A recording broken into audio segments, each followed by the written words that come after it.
The green light from the red planet is ultimately here. Admit it, we've always dreamed of going to Mars, but the biggest challenge that stopped us was no water. But scientists have recently found that on Mars, actually beneath Mars' crust. And it's not just a small amount of water we're talking about, it's the ancient Martian ocean we've speculated about, now buried 20 kilometers below the Martian surface. So now going to Mars is just a matter of time for SpaceX, as their goal is more than just getting to Mars. It's about ensuring human survival and starting a new chapter in space exploration. But SpaceX will undoubtedly face significant challenges such as managing radiation and ensuring life support. Even NASA has yet to find a perfect solution to these issues. So, how does SpaceX plan to overcome these obstacles? What strategies are in place for safely transporting us to Mars and bringing us back to Earth? To be honest, we have to follow any of the two main approaches for this: NASA's tried and tested methods or SpaceX's new strategies. If you ask me, both will probably play a role in this epic journey. The way NASA sees it, the first big step should be setting up a permanent base on the moon. This is important because launching from the moon to Mars is easier than from Earth. The reason? The moon's lower gravity and lack of atmosphere. Now, NASA's Artemis program is all about learning how to live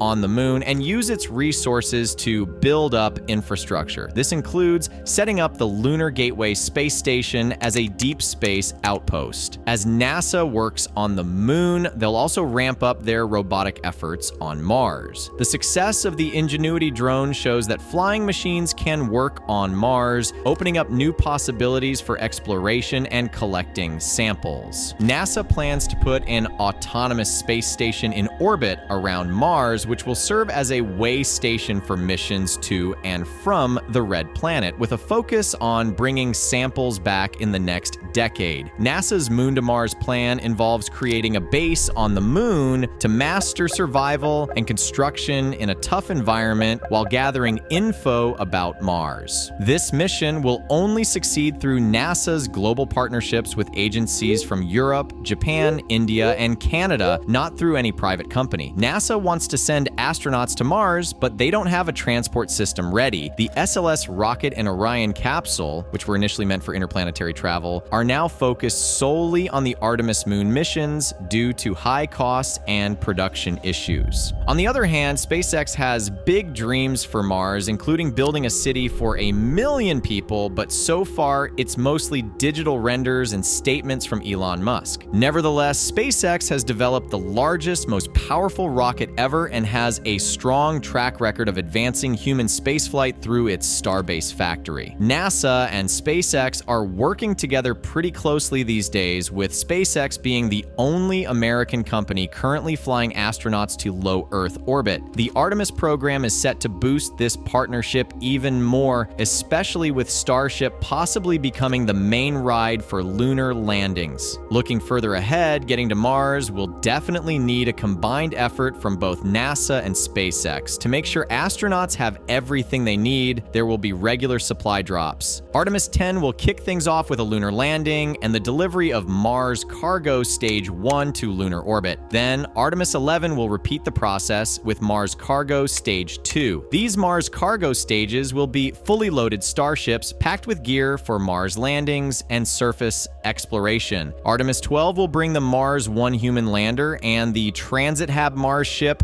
to the Gateway Station, where a crew of 4 will stay for 134 days. From the Gateway, the Mars 1 human lander and Transit Hab ship will head to Mars and back. While NASA hasn't given all the details, it's likely that Starships will handle these roles. The plan for Mars involves sending 2 different vehicles, one for the journey and another for landing and taking off. 2 crew members will stay in orbit around Mars while the other 2 land on the surface. They'll live in a habitat that doubles as a rover, spending 30 days exploring and conducting science. This dual-purpose habitat will help them adjust to Martian gravity after the space trip. It's a tough challenge, but SpaceX is expected to tackle the complexities of landing on Mars. One major hurdle for the Starship will be slowing down before landing on Mars, as it will come in with a lot of momentum. Slowing down in space needs a lot of fuel fuel, which is limited on a deep space mission. To handle this, the Starship will use drag to help decelerate. Basically, the Starship is built to handle both the vacuum of space and the thin Martian air. When landing on Mars, it'll use the resistance from the atmosphere to slow down before kicking in the landing burn. Here's how it works. The Starship will dive into Mars' atmosphere at a steep angle. Since the air on Mars is super thin, less than 1% of Earth's density at sea level,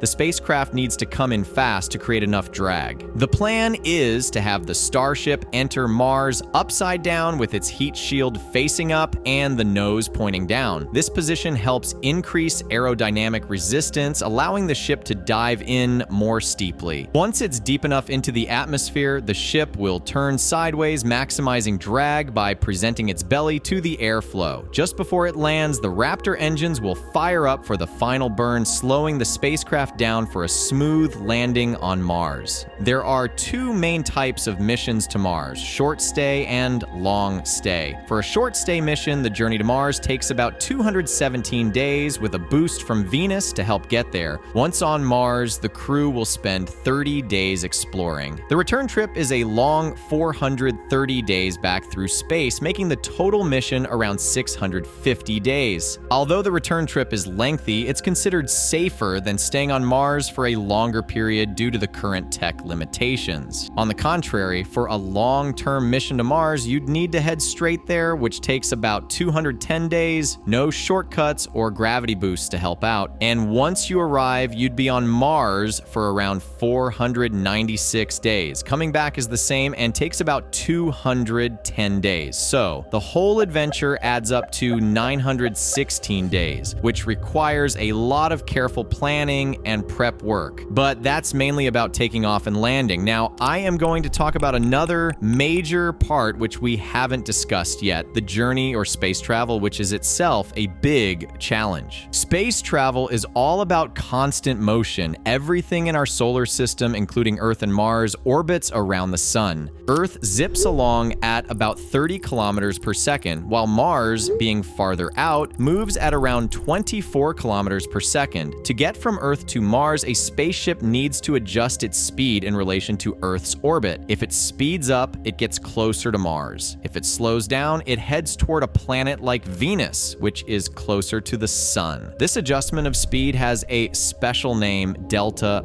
phi. So, if Earth is moving at 30 kilometers per second and the spaceship speeds up to 31 kilometers per second, the delta phi is 1 kilometer per second. Likewise, if it slows down to 29 kilometers per second, that's also a delta phi of 1 kilometer per second. Now, launching from Earth isn't a walk in the park. We've got to battle gravity and atmospheric drag, which makes things tricky. To get into low Earth orbit, we need a delta V of about 9.4 kilometers per second. That's why the Starship needs the super heavy booster to get off the ground. Once the Starship is in Earth orbit, it has to refuel to get the extra delta phi needed to reach Mars. It needs another 9.5 kilometers per second of delta phi for the trip to Mars. As for landing on Mars, that involves slowing down, which is similar to the challenge of launching because it involves overcoming the planet's gravity and atmospheric forces. A fully fueled Starship in low Earth orbit can manage 6 to 7 kilometers per second of delta phi. This, combined with the gravity and drag during descent, helps it reach the right speed for a smooth landing. So here's the gist. We're orbiting Earth, and even though we're a few hundred kilometers up, we're still in Earth's gravity. Our altitude is kept steady by our velocity. If the Starship slows down, it will fall back to Earth. If it speeds up, we'll drift further into space. To get into geostationary orbit, our ship needs to speed up by 2.44 kilometers per second. After that, we'll need another 0.68 kilometers per second to reach the moon's orbit. At this point, we're almost free from Earth's gravity. To completely break free, we need to add 0.9 kilometers per second more. Once we're past the moon, we'll require an extra 0.39 kilometers per second to hit the right speed for traveling from Earth to Mars. So far, we've used up 3.0 0.6 kilometers per second of delta phi, which burns through about half of our Starship's potential energy, leaving us with not enough fuel to land on Mars. Now here's where it gets tricky. We're moving around the sun faster than Earth, which orbits at 30 kilometers per second. Mars, on the other hand, moves at about 24 kilometers per second. If we don't slow down, we'll miss Mars. We need to perform a deceleration burn to reduce our speed by 0.67 kilometers per second to get captured by Mars's gravity. This is just the beginning of a tricky approach. To reach Deimos, we'll need to burn off another 0.34 kilometers per second and another 0.4 kilometers per second to reach Phobos. Cutting our speed this much will use up over 5 kilometers per second of our fuel, leaving us with only 1 to 2 kilometers per second. We need at least 4.5 kilometers per second more to land safely, so we have to be smart with our remaining fuel. Instead of trying for a circular orbit, we'll use an elliptical orbit. This lets us use aerodynamic drag and Mars's gravity to help slow us down. By dipping our orbit's closest point into Mars' thin atmosphere, we can lose some speed before swinging back out. This gradual approach helps reduce our speed over time. When landing on Mars, we need a steeper descent due to its smaller size. We'll delay engine thrust and rely on aerodynamic forces similar to SpaceX's 2016 interplanetary transport system. Starship will enter Mars' atmosphere nose first to maximize drag and steepen the descent. As it slows to terminal velocity controlled by air resistance alone, it faces higher terminal velocities, about 5 times higher than on Earth, requiring additional engine power due to Mars' thin atmosphere. Once it's slow enough, the engines will fire again to flip the tail towards the surface for a gentle landing. Landing on Mars is complex due to the need for precise control. Smaller spacecraft can adjust their velocity with fuel more easily,